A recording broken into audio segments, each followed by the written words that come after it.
Good day, everyone. For today, we will know about what is cone of experience by Edgar Dale. So, who is Edgar Dale? Edgar Dale was an American educator who developed the cone of experience, also known as the learning pyramid. He made several contributions to audio and visual instruction, including a methodology for analyzing the content of motion pictures. What is cone of experience? Dale's cone of experience is a visual model that is composed of 11 stages, starting from concrete experience at the bottom of the cone, then it becomes more and more abstract as it reaches the peak of the cone. Also, according to Dale, the arrangement in the cone is not based on its difficulty, but rather based on abstraction and on the number of senses involved. The experience in each stages can be mixed and are interrelated that fosters more meaningful learning. The cone of experience corresponds with three major modes of learning: the inactive or direct experience, the iconic experience, and the symbolic experience. First is the inactive or direct experience involved practicing with objects. This kinds of experience involves concrete, immediate actions and use of the senses and body. Next is the iconic experience. Involves interpreting images and drawings. Such experience are once removed from the physical realm and limited to two or three senses. And last is the symbolic experience, involves reading or hearing symbols. Usually in such experience, the actions is indifferent and the experience is limited to thought and ideas. To expand each of the different components of cone of experience, let us begin with the direct purposeful experience. These are first-hand experience which serve as the foundations of learning. In this level, more senses are used in order to build up the knowledge. Also in this level, the learner learns by doing things by him or herself. Learning happens through actual hands-on experience. This level explains and proves one of the principles in the selection and use of teaching strategies. The more senses that are involved in learning, the more and the better the learning will be. The next level would be the contrived experience. In this level, representative model and mock-ups of reality are being used in order to provide an experience that is close as reality. This level is very practical and it makes learning experience more accessible to the learner. In this stage, it provides more concrete experience, even if not as concrete as direct experience, that allow visualizations that fosters better understanding of the concept.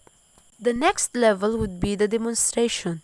It is a visual explanation of important facts, ideas, or process through the use of pictures, drawings, films, and other types of media in order to facilitate clear and effective learning. In this level, things are shown based on how they are done. Another level would be the study trips. This level extends the learning experience through excursion and visit on the different places that are not available inside the classroom. Through this level, the learning experience will not be limited to the classroom setting, but rather extended in a more complex environment. The level of study trips is followed by exhibits. It is somewhat a combination of some of the first level in the cone actually. Exhibits are combinations of several mock-ups and models. The next levels would be the level of television and motion pictures, recording and radio. I decided to combine these two stages since it is related to one another. Because of the rapid development of modern technology, a lot of people believe that educational technology is limited to these stages. They are not aware that these stages are only a small portion of EdTech. For television and motion pictures, it implies values and messages through television and films. Lastly is the visual symbolic and verbal symbolic. These two levels are the most complex and abstract among all the components of the cone of experience. In the visual symbolic level, Charts, maps, graphs, and diagrams are used for abstract representation. On the other hand, the verbal symbolic level does not involve visual representation or clues to their meanings. Mostly, the things involved in these levels are words, ideas, principles, formula, and the likes. And that's how Dales defined the cone of experience. Thank you, everyone, and God bless. Dale's Cone of Experience by Edgar Dales. This cone is a visual analogy, and like all analogies,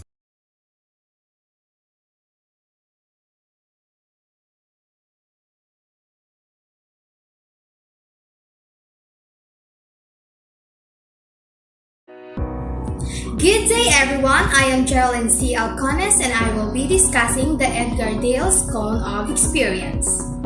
Dales of Experience is a visual model that is composed of 11 stages, starting from concrete experiences at the bottom of the cone, then it becomes more and more abstract as it reaches the peak of the cone. Dale also claims that the cone's arrangement is based on abstraction and the amount of senses engaged, not complexity. The experiences at each level can be blended and related, promoting deeper learning. The more senses that are involved in learning, the greater and better the learning will be. But that does not mean that educators should just use actual experience to transfer knowledge to students.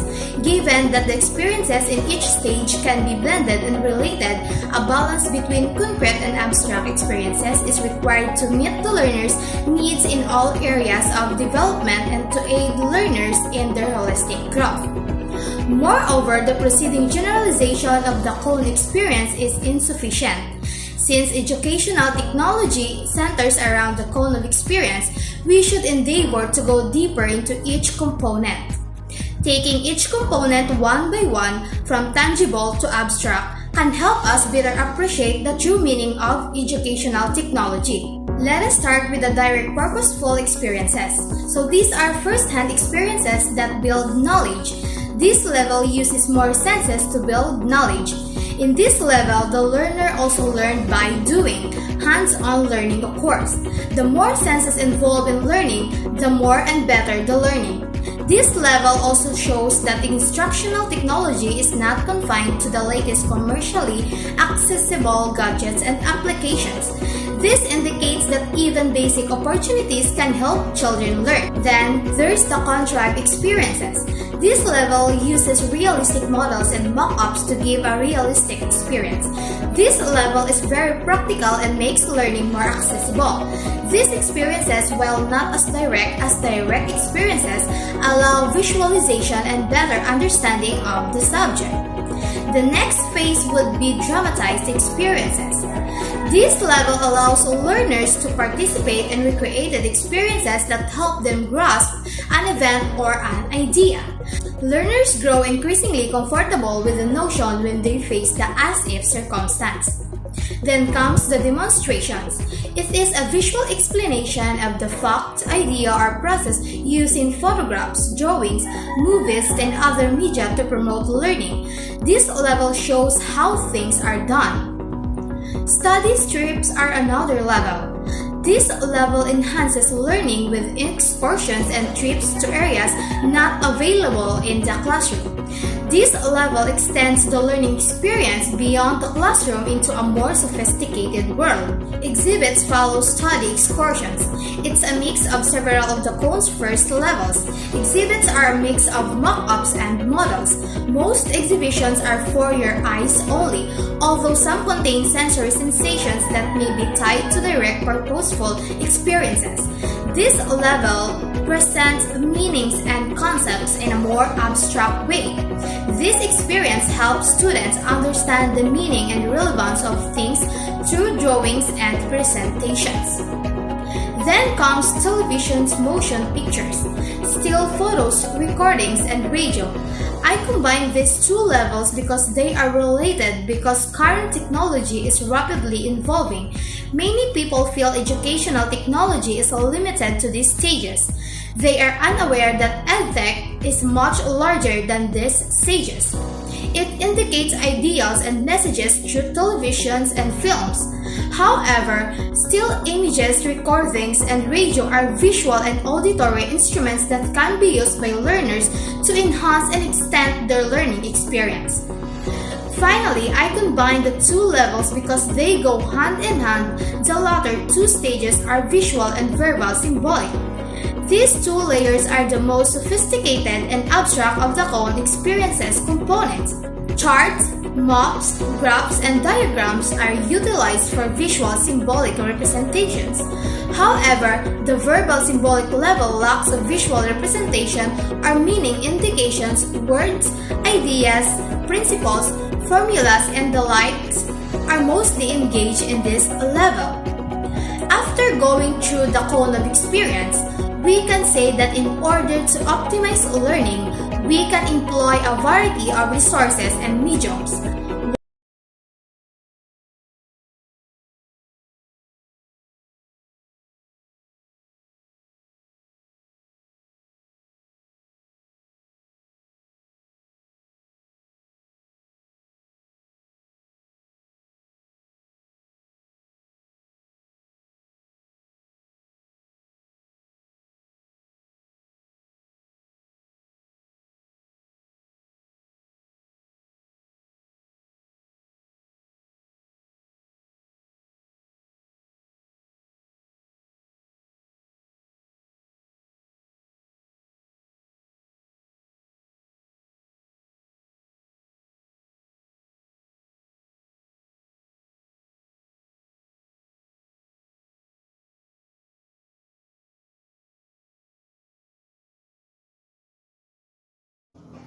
Edgar Dale's Cone of Experience.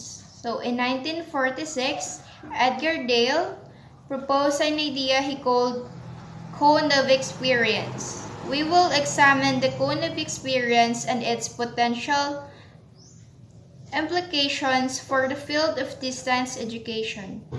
So Dale's Cone of Experience is visual representation of the types of experiences human beings encounter as they prepare to synthesize knowledge and convert into understanding. So Dale contends that these are many different types of experience that humans can encounter in each level of experience results in a different level of effectiveness as it relates to the processing of knowledge. So Dale divided his cone into three major categories of experience. So these categories are arranged from the most abstract to the least abstract as one travels down the cone from the top to the bottom. So the first category human beings may encounter is that symbolic learning. This includes verbal and visual symbolism in layman's terms. So this level of experience involves reading, seeing, and hearing information. So this category is the most abstract and is also level in which the learner is the most passive. The second category of experiences includes experiences focused on observing. This category focuses on activities such as seeing pictures and hearing recordings of historical events, seeing motion pictures, seeing of exhibits, and seeing demonstrations. As one moves to this category, we both become less abstract and more active in our learning. The final category is that doing. This category includes actual experiences such as discussions, demonstrations that the learners provide, putting learning into actual and actually teaching others. This category is the most active category of learning as well as the least abstract. Dale's argument is that as one travels down the cone of experience, learning activities become more effective and learners remember more as the experiences become less abstract. He went to expand his cone of experience by adopting his ideas in 1969. He summarized his tone by describing that people remember 10% of what they read, 20% of what they hear, 30% of what they see, 50% on what they both hear and see, 70% of what they say, and 90% of what they do. They do this adaptation simplified the cognitive experience and made concepts much easier to remember. This adaptive also related to the cognitive experience such a way that many educators embrace idea of the active learner and learning user using real-life non-abstract activities. So